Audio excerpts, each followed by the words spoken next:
Hello everyone, आप सबका स्वागत है। आरआरबी एनटीपीसी 2024 का अंडर ग्रेजुएट लेवल का मैथ्स का सॉल्यूशन कर रहे हैं, जिसमें 7 अगस्त 2025 से 11 अगस्त 2025 तक जितने भी शिफ्ट में एग्ज़ाम हुए सभी शिफ्ट के सॉल्यूशन कंप्लीट हो चुके हैं। इनके सारे वीडियोस प्लेलिस्ट में मिल जाएंगे। आज की क्लास में 12 अगस्त 2025 के तीनों शिफ्ट के सॉल्यूशन करेंगे। इसमें भी जो सवाल रिपीटेड थे उसको स्किप कर दिया गया है, ठीक है। और इन सब के सॉल्यूशन पहले ही कंप्लीट हो चुके हैं। इनके वीडियोस प्लेलिस्ट में मिल जाएंगे। तो शुरू करते हैं। उससे पहले चैनल पर नए हैं तो चैनल को सब्सक्राइब कर लीजिए। आगे बढ़ते हैं। पहला सवाल है, यदि x बट्टा वाई कॉट थीटा है, ठीक है, जहाँ थीटा एक न्यून कोण है, तो कॉसेक थीटा का मान ज्ञात कीजिए। देखिए, एक फॉर्मूला बेस्ड सवाल है, इसको आसानी से कर सकते हैं। आप जानते हैं कि कॉसेक थीटा बराबर क्या होता है। अगर इसको कॉट के फॉर्म में लिखना चाहें तो ये हो जाएगा कॉट स्क्वायर थीटा प्लस का 1। यहाँ पर कॉट थीटा का वैल्यू है x बट्टा वाई, तो कॉट स्क्वायर थीटा का वैल्यू क्या होगा, एक्स स्क्वायर बटा वाई स्क्वायर। तो यहाँ पर रखिए रूट अंडर एक्स स्क्वायर बटा वाई स्क्वायर, और प्लस का 1 ऑलरेडी है वो लिख देंगे। अब इसको जोड़ना है तो ये क्या बन जाएगा, नीचे तो वाई स्क्वायर रहेगा और ऊपर हो जाएगा X square plus Y square, ठीक है। अब इसमें ऊपर वाला का तो कुछ नहीं किया जा सकता, इसको जैसे है वैसे लिख देंगे, यानी root under X square plus Y square. लेकिन नीचे वाला का देखिए, नीचे वाई स्क्वायर है, इसका वर्गमूल किया जा सकता है, तो इसका वर्गमूल वाई आ जाएगा। तो कुल मिला के ये जो है आपका आंसर होगा। ऑप्शन नंबर 1 में दिया गया है, ये इसका करेक्ट आंसर है। आगे, एक वस्तु के अंकित मूल्य पर प्रत्येक x% की 2 क्रमिक छूटें देने के बाद कुल छूट 18,000 रुपया है। यदि वस्तु का अंकित मूल्य 50,000 है तो x का मान ज्ञात कीजिए, ठीक है। देखिए, सवाल में कह रहा है कि अंकित मूल्य इसका 50,000 है और डिस्काउंट 18,000 है। हम देख रहे हैं कि दोनों के लास्ट में 3 जीरो है, तीनों को काट देंगे, ठीक है। अब इसका अंकित मूल्य केवल 50 रह गया। लिखते हैं मार्क प्राइस है इसका 50, और इस पर डिस्काउंट कितना का हो गया, पहले 18,000 था, 3 जीरो कटने के बाद केवल 18 का डिस्काउंट रह गया। तो 50 पर 18 का डिस्काउंट देंगे तो कितना में बिकेगा, 32 में। तो ये 32 हो गया आपका सेलिंग प्राइस, ठीक है। तो देखिए, ये जो रेशियो आपको मिला है 50 से 32, ये क्या है, ये दोनों सक्सेसिव डिस्काउंट का रेशियो है। और हमें निकालना है एक्स का वैल्यू, यानी कि एक बार का रेशियो निकालना है, उससे परसेंटेज निकलेगा। तो देखिए, आप जानते हैं कि अगर एक्स रुपया का कोई सामान पर आप डिस्काउंट देके वाई रुपया में बेचते हैं, और इसी तरह का डिस्काउंट आप लगातार 2 बार देते हैं, तो ये क्या रेशियो बन जाता है, एक्स स्क्वायर और वाई स्क्वायर का रेशियो बन जाता है। अगर इसी पर आप लगातार 3 डिस्काउंट देंगे तो ये बन जाएगा एक्स का क्यूब और वाई का क्यूब, ठीक है। तो वही चीज़ यहाँ पर आपको समझना है। जैसे 50 से 32 हुआ, आप क्या करिए, दोनों को 2 से गुना करके ये बना लीजिए 100 से 64। अब देखिए, ये जो दिया हुआ है 2 क्रमिक छूट का रेशियो दिया हुआ है। यहाँ पर इस तरह का रेशियो आपके पास है, आपको निकालना क्या है, केवल एक्स वाई का। तो उसके लिए क्या करना होगा, इन दोनों का वर्गमूल लेना होगा। तो 100 का वर्गमूल 10 आ जाएगा और 64 का वर्गमूल 8 आ जाएगा। तो ये हो गया आपका डिस्काउंट एक बार का।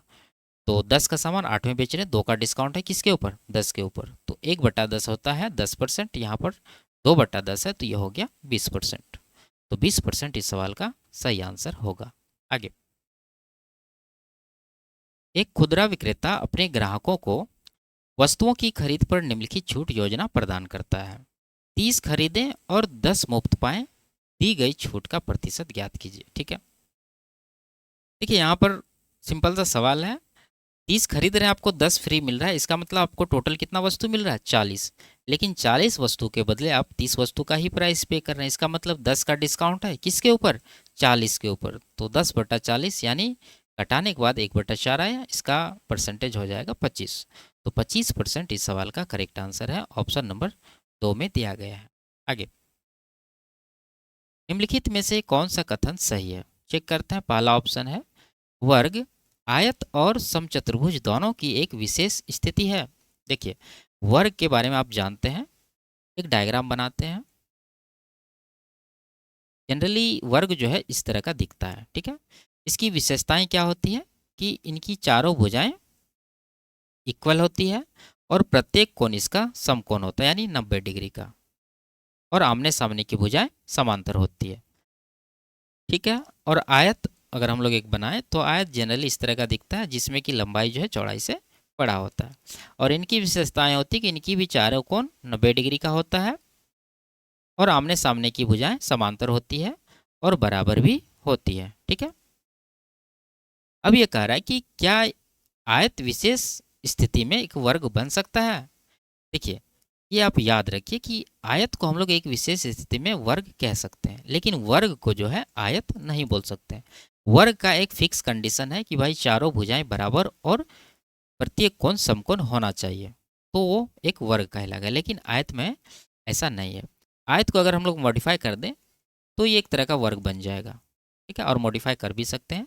यानी सीधा सीधा आप याद रखिए कि आयत को एक वर्ग बोल सकते हैं, लेकिन वर्ग को एक आयत नहीं बोल सकते। ये क्लियर है। आगे समचतुर्भुज। समचतुर्भुज अगर हम लोग एक डायग्राम बनाएं तो इसका क्या है, इसमें भी चारों भुजाएं बराबर होती है। समचतुर्भुज मतलब चारों भुजाएं बराबर, लेकिन इसका प्रत्येक कोण समकोण नहीं दिखता है जनरली, और आमने सामने का कोण इसमें क्या होता है, बराबर होता है। ठीक है, और आमने सामने की भुजाएं इसमें भी समांतर होती है। अगर इसको मॉडिफाई करें हम लोग, क्या ये जो झुकी हुई है, ये स्लैंटिंग, इसको हम लोग अगर सीधा कर दें तो ये वर्ग के जैसा नहीं दिखेगा, क्योंकि इसमें भी चारों भुजाएं बराबर होती है। अगर इसको हम लोग सीधा कर दें तो ये वर्ग के जैसा दिखने लगेगा। तो विशेष केस में ये जो है समचतुर्भुज एक आयत हो सकता है। तो आपका पहला ऑप्शन ही करेक्ट आंसर होगा। ठीक है, आगे बढ़ जाते हैं। इसको सरल करना है। ठीक है, तो देखिए क्या है, ये कॉस की पावर 4 है माइनस साइन की पावर 4 है। अगर इसको हम लोग ए स्क्वायर माइनस बी स्क्वायर के फॉर्मूला पे खोलें तो क्या बनेगा, एक बार बनेगा कॉस स्क्वायर ए माइनस साइन स्क्वायर ए, लिखते हैं कॉस स्क्वायर ए माइनस साइन स्क्वायर ए, और एक बार बनेगा कॉस स्क्वायर ए प्लस साइन स्क्वायर ए, जिसका वैल्यू 1 हो जाएगा। ठीक है, आप जानते हैं कि sine square theta plus cos square theta क्या होता है, 1 होता है। उसके बाद ऑलरेडी यहाँ पर +1 है, वो लिख लेंगे, और ब्रैकेट के बाहर है कॉसेक स्क्वायर ए। अब देखिए इन दोनों को अगर आप एक साथ ले लीजिएगा तो ये बन गया 1 माइनस साइन स्क्वायर ए, जो कि होता है कॉस स्क्वायर ए, और कॉस स्क्वायर ए पहले से भी है, तो जोड़ने के बाद ये बन जाएगा 2 कॉस स्क्वायर ए, और बाहर क्या है, कॉसेक स्क्वायर ए। इसको आप क्या लिख सकते हैं, 1 बटा साइन स्क्वायर ए। अब देखिए क्या बन गया, ये 2 इंटू कॉसेक स्क्वायर ए बटा साइन स्क्वायर ए क्या होता है, कॉट स्क्वायर ए। ठीक है, कॉट स्क्वायर ए आपका आंसर होगा और 2 गुना में रहेगा। तो ऑप्शन नंबर 2 इसका करेक्ट आंसर है। आगे, ए बी सी डी एक समलंब है जिसमें बी सी समांतर ए डी है। ए सी बराबर सी डी है। यदि कोण ए बी सी 24 डिग्री है और कोण बी एस सी 112 डिग्री है तो कोण ए सी डी का माप ज्ञात कीजिए। ठीक है, देखिए एक डायग्राम बना लेते हैं। समलंब है तो मान लीजिए कि इस तरह का एक समलंब चतुर्भुज है, जिसमें इसकी ये दोनों भुजाएं क्या है, समांतर है। तो बी सी समांतर ए डी है, तो ए डी को हम लोग ऊपर ले लेते हैं और बी सी को नीचे ले लेते हैं। अब ये कह रहा है कि ए सी बराबर सी डी है, तो ए से सी को मिला देंगे, तो ये ए सी और ये सी डी दोनों क्या है, बराबर है। और कोण ए बी सी 24 है, ए बी सी ये वाला कोण है 24 डिग्री, और कोण बी ए सी 112 है, तो बी ए सी ये कोण है, ये है आपका 112 डिग्री। पूछ रहा कौन ए सी डी का माप, ए सी डी ये वाला कौन पूछ रहा है। तो मान लीजिए थीटा है, तो थीटा का वैल्यू आपको निकालना है। देखिए इसमें हम बताए हुए हैं आपको कि चतुर्भुज का कोण ए देखें, यानी ये पूरा कोण, और ये कोण देखें तो इन दोनों का योगफल कितना होता है, 180 डिग्री। ठीक है, तो ये जब कोण देखें कोण ए, तो इसमें 2 कोण शामिल है, एक तो ये 112 वाला और ये कोण जो छूटा हुआ है, यानी ये तीनों का योगफल 180 है, जिसमें 2 का योगफल आपके पास पता है 112 और 24, कुल मिला के 136। जब माइनस कर देंगे तो आएगा 44 डिग्री। यही होगा इस कोण की माप, 44। अगर ये 44 है तो ये भी 44 होगा, क्योंकि ये दोनों भुजाएं बराबर है। तो दोनों का योगफल कितना हुआ, 88। तो तीसरा कोण यानी थीटा का वैल्यू निकालने के लिए 180 में 44 गुना 88 माइनस कर देंगे तो ये कितना आएगा, 92। ठीक है, तो 92 डिग्री इस सवाल का करेक्ट आंसर होगा। आगे, एक दुकानदार एक पंखे का मूल्य उसके क्रय मूल्य से 60% अधिक अंकित करता है और इसके अंकित मूल्य पर 15% की छूट देता है। यदि वह 117 का लाभ कमाता है तो पंखे का अंकित मूल्य ज्ञात कीजिए। देखिए मान लीजिए कि पंखे का जो क्रय मूल्य है वो कितना है, 100 है, अब इन्होंने 60% अधिक अंकित किया है, यानी इसका अंकित मूल्य कितना हो जाएगा, 160 हो जाएगा। 100 में 60 बढ़ाएंगे तो 160।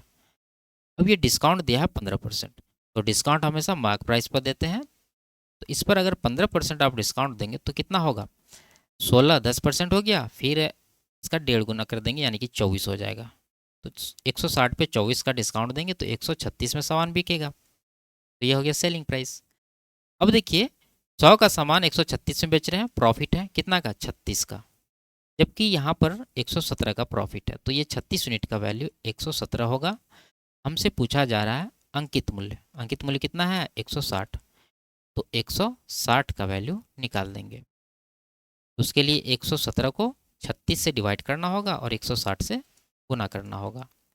4 नमा 36, 4 से 40 बार में कटेगा, 9 से 13 बार में, 13 चौके 52 पे 1 जीरो यानी 520 रुपया इस सवाल का करेक्ट आंसर होगा।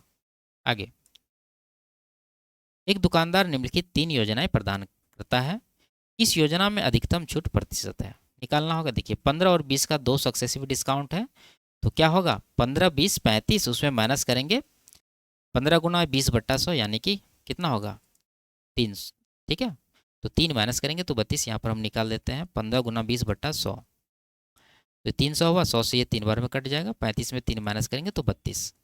पहला डिस्काउंट 32%। दूसरा है 4 खरीदें 2 मुफ्त पाएँ, तो 2 आप फ्री ले रहे हैं, टोटल कितना हो गया, 4 खरीद रहे हैं 2 फ्री ले रहे हैं, तो टोटल 6 वस्तु आपको मिल रहा है, तो 2 का डिस्काउंट है 6 के ऊपर, तो ये हो गया 1/3, जिसको आप बोलेंगे 33.33%। तीसरा है 6 खरीदें 4 मुफ्त पाएँ, यानी 4 फ्री है, टोटल 6 4 10 के ऊपर, तो ये कितना हो गया, 40%। तो मैक्सिमम यहाँ पर है तीसरा में, तो तीसरा है ऑप्शन नंबर 4 में, ये इसका करेक्ट आंसर होगा। आगे, इसका एलसीएम ज्ञात करना है। ठीक है, तो एलसीएम निकालने के लिए क्या करते हैं कि यहाँ से यहाँ तक एक है कोमा तक, तो इसमें से मैक्सिमम पावर उठा के आपको रखना है। जैसे 3 की अगर देखें हम लोग, तो यहाँ पर 3 की पावर 3 है, यहाँ पर 3 की पावर 2 है और यहाँ पर नहीं है, तो मैक्सिमम इन दोनों में ये हो गया, तो ये आएगा एलसीएम में। तो 3 की पावर 3 इन दोनों में है, इन दोनों में नहीं है, हटा दीजिए, यानी पहला और दूसरा आंसर नहीं हो सकता। 8 का अगर देखें तो यहाँ पर 8 की पावर 2 है, यहाँ पर नहीं है, यहाँ पर 8 की पावर 3 है, तो मैक्सिमम यहाँ से आएगा 8 की पावर 3, तो यहाँ पर है, यहाँ पर नहीं है, तो चौथा ऑप्शन भी छांट दीजिए, ये आपका आंसर बचा। ठीक है, आगे, एक धनराशि चक्रवृद्धि ब्याज की एक निश्चित दर पर 11 वर्षों में 3 गुनी हो जाती है, कितने वर्षों में यह धनराशि 27 गुनी हो जाएगी। देखिए अगर धनराशि 1 यूनिट मान लें तो ये कितना बन जाता है, 3 बन जाता है। ठीक है, तो टाइम कितना लगता है, 11 वर्ष का, 3 गुना मतलब 3 बन जाना। अब ये कह रहा है कि यही धनराशि यानी 1 यूनिट कितने वर्षों में 27 गुनी यानी कि 27 बन जाएगा। और ये ब्याज जो है क्या है, चक्रवृद्धि है। देखिए 27 मतलब क्या, 3 की पावर 3, और 3 मतलब क्या, 3 की पावर 1। तो यहाँ पर आप सीधा सीधा देख सकते हैं कि पावर 1 होने में इसको 11 वर्ष का टाइम लग रहा है, तो पावर 3 होने में इसको 11 का 3 गुना यानी 33 वर्ष का टाइम लगेगा। तो ऑप्शन नंबर 2 इसका सही आंसर है। आगे, इसका मान ज्ञात करना है, तो सॉल्व कर लेते हैं। देखिए यहाँ पर भाग है, तो 6 से 30 को डिवाइड करेंगे तो 5 आएगा, लेकिन माइनस है तो माइनस का 5 हो गया, और यहाँ पर 6 में से यहाँ पर लिख देते हैं माइनस का 5, 6 में 12 घटाएंगे माइनस का 6, माइनस का 8 जब गुना होगा तो प्लस का 48 हो जाएगा, यानी कुल मिला के प्लस का 48 में माइनस 5 करना है तो कितना बचेगा, प्लस का 43, और आगे है माइनस का 12 फिर माइनस से, यानी इसको आप इस तरह से लिखेंगे तो ये बन जाएगा माइनस का 43 + 12 55। ऑप्शन नंबर 2 इसका करेक्ट आंसर है। आगे, किसी संख्या में 6% की कमी करने पर 3760 प्राप्त होता है, वह संख्या ज्ञात कीजिए। देखिए 6% का कमी मतलब क्या, संख्या 100% का होता है, जिसमें 6 कमी कर रहे हैं तो संख्या का वैल्यू कितना रह गया, 94%, जबकि यहाँ पर कितना है 3760, तो ये 3760 के बराबर होगा, यानी इससे डिवाइड कर देंगे। और निकालना किसका है, हमें निकालना है संख्या यानी कि 100% का वैल्यू, तो 100% से गुना कर दीजिए, इसको कटाइए। तो देखिए परसेंटेज तो कैंसिल होना ही है, और 94 यहाँ 376, तो 9 चौके 36, 4 चौके 16, ये सीधा सीधा 40 बार में कट रहा है, तो 40 गुना 100 4000 इस सवाल का करेक्ट आंसर है। आगे, दक्ष 200 किलोमीटर की यात्रा 50 किलोमीटर प्रति घंटा की चाल से अगली 252 किलोमीटर की यात्रा 42 किलोमीटर प्रति घंटा की चाल से, और उससे अगली 204 किलोमीटर की यात्रा 51 किलोमीटर प्रति घंटा की चाल से करता है। संपूर्ण यात्रा के लिए उसकी औसत चाल कितनी है? देखिए, औसत चाल निकालना तो आपको चाहिए कुल दूरी और कुल समय। कुल दूरी तो निकल जाएगा जोड़ के, तो जोड़ लेते हैं, कितना होगा, 200 किलोमीटर यहाँ, 252 यहाँ और 204 यहाँ, तो टोटल हो गया 2 2 4 2 600 और 52 4 56, यानी 656 किलोमीटर का दूरी कवर किया है। अगर इसको हम लोग टाइम से डिवाइड कर दें तो आंसर आ जाएगा। तो टाइम कितना होगा टोटल? देखिए, पहला 200 किलोमीटर का दूरी 50 के चाल से कवर किया, तो कितना घंटा लगा होगा, डिवाइड करिए, 4 घंटा। ठीक है, यहाँ पर लिखते हैं 4 घंटा, प्लस अगला दूरी 42 के चाल से, तो डिवाइड करेंगे तो 4 6 के 24, सीधा सीधा ये 6 गुना है, तो 6 घंटा यहाँ पर लग गया। उसके बाद यहाँ 51 से इसको डिवाइड करेंगे तो 4 बार में जाएगा, तो 4 यहाँ पर, 4 4 8 6 14 घंटा से डिवाइड कर दीजिए इसको, तो ये 14 चौके 56 जाएगा, 9 96 हो गया, 14 6 के 84, उसके बाद दशमलव आएगा, तो 46 के बाद दशमलव यहाँ पर है केवल, ये इसका करेक्ट आंसर होगा। आगे, एक पुस्तक विक्रेता अंकित मूल्य पर 4% की छूट देता है और छुट्टियों के दौरान समान क्रय मूल्य की 15 पुस्तकों के प्रत्येक पैक को खरीदने पर एक पुस्तक मुफ्त देता है, और इस प्रकार वो 35% का लाभ अर्जित करता है। अंकित मूल्य क्रय मूल्य से कितने प्रतिशत अधिक है? ठीक है, देखिए रेशियो आप इसको डायरेक्ट बना सकते हैं। हमें निकालना है अंकित मूल्य क्रय मूल्य से कितना अधिक है। तो मान लीजिए कि इसका क्रय मूल्य x था, जिसको बढ़ा के इसने अंकित मूल्य क्या बना दिया, y। ठीक है, ये रेशियो में इसने बढ़ाया। अब डिस्काउंट देखेंगे। डिस्काउंट पहला क्या है, 4%, इसका फ्रैक्शन 1/25, यानी 25 पर 1 का डिस्काउंट दे रहे हैं, तो रेशियो क्या बनेगा, 25 से 24। अगला, 15 पुस्तक पर 1 फ्री दे रहे हैं, यानी कि 15 1 16 पुस्तक हो गया, जिस पर 1 फ्री मिल रहा है आपको, यानी 15 का पे करना पड़ रहा है, तो ये डिस्काउंट का रेशियो हो गया। अब नहीं है, अब जब इसको हम लोग कैलकुलेट करते हैं तो फाइनल जो रेशियो आता है वो क्या होता है, सीपी और एसपी का, यानी क्रय मूल्य और विक्रय मूल्य का। तो वो यहाँ से आएगा, 35% का लाभ अर्जित कर रहा है, मतलब क्या, इसका फ्रैक्शन 7/20, यानी 20 का सामान ये 27 में बेच रहा है। तो ये रेशियो का स्ट्रक्चर बना, आप इसको सॉल्व कर लीजिए। देखिए, इन तीनों को गुना करने के बाद ये प्राप्त होता है। हमें ये निकालना है x अनुपात y, उसके लिए क्या करना होगा, इन दोनों को गुना करके इसमें डिवाइड करना है। ठीक है, तो उससे पहले इसको कटा लीजिए, जैसे 8 दूना 16 कट रहा है, 8 तिया 24 कट रहा है, ठीक है, 5 तिया 15 कट रहा है, 5 या 25 कट रहा है, अब नहीं कटेगा। तो डिवाइड किसको करना है, किससे, अब रह गया 5 2, तो 5 दूना 10 से इसको डिवाइड कर दीजिए, और इधर 3 तिया 9 से इसको डिवाइड कर दीजिए, तो ये हो गया कितना, 2। ठीक है, और ये हो गया 3, यानी 2 का सामान आप 3 बना दिए अंकित करके, तो कितना बढ़ा दिए, सीधा सीधा 1.5 गुना है, तो 50% यहाँ पर वृद्धि क्या है, तो ये इसका आंसर होगा, ऑप्शन नंबर 2 में दिया गया है। आगे, फर्नीचर की 3 वस्तुओं का औसत मूल्य 5,325 रुपया है। यदि उनके मूल्यों का अनुपात ये है तो सबसे सस्ती वस्तु का मूल्य ज्ञात कीजिए। ठीक है, देखिए रेशियो में अगर एवरेज निकालें तो कितना होगा, 7 5 12 3 15 टोटल हुआ, इसको 3 से डिवाइड करेंगे तो ये आएगा 5, जबकि एक्चुअल में एवरेज क्या है, ये है, यानी 53 25 जो है ये किसका वैल्यू होगा, ये 5 का वैल्यू होगा। हमें निकालना क्या है, सबसे सस्ती वस्तु। रेशियो में सबसे सस्ती क्या है, 3 है, तो 3 से गुना कर दीजिए, तो 5 से कट जाएगा, 5 दाही 5 6 के 25 25, इसको 3 से गुना करेंगे तो 3180 15, कुल मिला के ये आ जाएगा 3195। आगे, 20% और 10% की क्रमिक छूट के लिए तुल्य एकल छूट कितनी है? फॉर्मूला लगा देंगे, 20 + 10 - 20 गुना 10/100, ये होता है एकल छूट। तो ये कटा देंगे, इधर हो गया 30, उसमें 2 1 का 2 माइनस करेंगे तो कितना आएगा, 28%, ऑप्शन नंबर 1। आगे, 10,000 रुपये की धनराशि एक निश्चित वार्षिक ब्याज दर पर 2 वर्षों में कितना हो जाती है, जबकि ब्याज वार्षिक रूप से संयोजित किया जाता है, वार्षिक ब्याज दर ज्ञात कीजिए। ठीक है, देखिए अगर मूलधन देखें तो कितना है, 10,000, और मिश्रधन कितना है, 12,321। इस रेशियो में जो है धन बड़ा है 2 वर्षों में, और ये क्या है, ये एक चक्रवृद्धि ब्याज पर कैलकुलेट होता है। ठीक है, देखिए जब चक्रवृद्धि ब्याज लागू होता है तो 2 वर्ष का जो रेशियो होता है वो 1 वर्ष के रेशियो का स्क्वायर होता है। ठीक है। जैसे मान लीजिए पहला वर्ष में रेशियो ए से बी हुआ, अगर हम लोग 2 वर्ष का निकालें तो इसके स्क्वायर में होगा, यानी ए स्क्वायर और बी स्क्वायर। अगर 3 वर्ष का निकालें तो ये हो जाएगा ए का क्यूब बी का क्यूब। तो ये जो है आपका 2 वर्ष का रेशियो है। अगर हम 1 वर्ष का निकालना चाहें तो इसका क्या करना होगा, वर्गमूल करना होगा। ठीक है, 2 वर्ष टाइम देख के ही आपको समझ जाना था कि इसका वर्गमूल लेके हम लोग डायरेक्ट आंसर निकाल लेते हैं।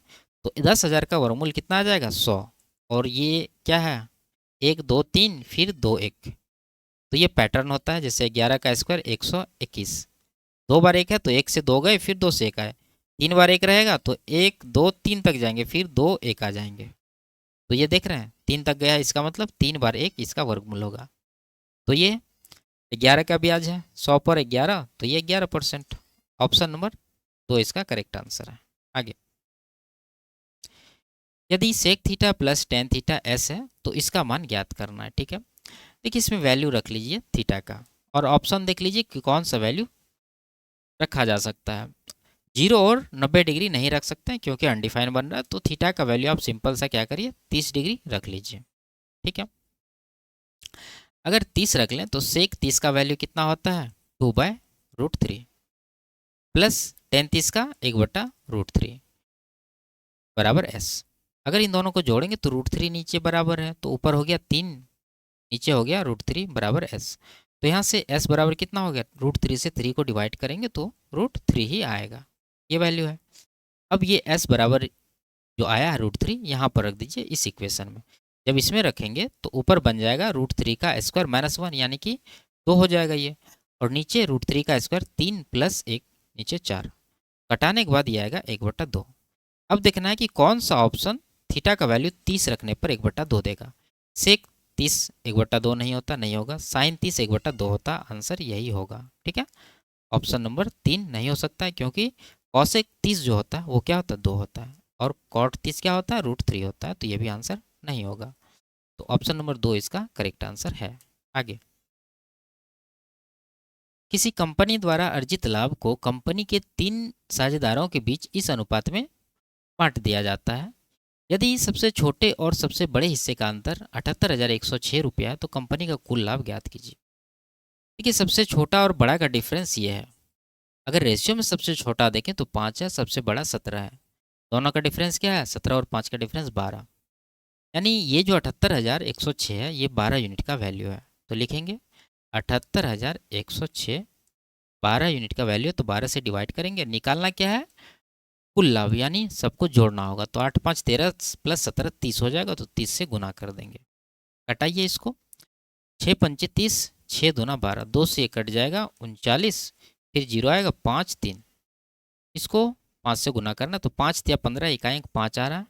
ऑप्शन नंबर 4 इसका करेक्ट आंसर होगा। आगे, एक त्रिभुज की भुजा यह है, इसका क्षेत्रफल ज्ञात कीजिए। ठीक है, देखिए भुजा को देख के समझ में नहीं आता कि ये क्या है, समकोण त्रिभुज है। 28 45 53 एक क्या है, ट्रिपलेट है। अगर ये ट्रिपलेट में है तो बड़ी भुजा को छोड़ के बाकी दोनों से एरिया निकाल लीजिए, यानी 1/2 गुना 28 गुना 45, तो 2 से 14, 14 गुना 45 करना है, तो 14 चौक 56 7 63, 630 इसका करेक्ट आंसर होगा। आगे, 5 सेंटीमीटर कोर वाले 2 घनों को जोड़कर एक घनाभ बनाया गया है, घनाभ का कुल पृष्ठीय क्षेत्रफल ज्ञात कीजिए। ठीक है, देखिए अगर आप इसको अच्छे से समझेंगे तो आप ये फॉर्मूला लगाने से बच जाएंगे घनाभ का टोटल सरफेस एरिया का। देखिए ये क्या है, घन है जिसका कोर कितना है, 5 है। अगर घन का एक फेस का हम लोग क्षेत्रफल निकाल लें फलक का, तो कितना होगा, फलक कैसा होगा, घन का वर्गाकार। तो 5 अगर भुजा है तो वर्ग का क्षेत्रफल क्या होगा, 5 का स्क्वायर 25। अब आपको एक चीज़ देखना है कि इसमें टोटल कितने फलक होंगे। अगर एक घन बना के हम लोग समझे, वैसे आप जानते होंगे लेकिन फिर भी मैं समझाता हूँ यहाँ पर। अगर इसको जोड़ दें इस तरह से, तो आप देखेंगे एक आगे एक पीछे 2 हो गया, और इधर गोल गोल में 4 हो गया, तो टोटल 6 फलक होते हैं। और इस तरह के 2 घन को जोड़ के बनाया गया, तो 6 + 6 12 फलक होना चाहिए। लेकिन जब 2 घन को आप जोड़ेंगे तो जहाँ पर आप जोड़ रहे हैं, तो एक घन का एक फलक फिर दूसरा घन का एक फलक, दोनों जहाँ चिपकेगा उसका दोनों फलक तो खत्म हो गया, तो वो हटा दीजिए।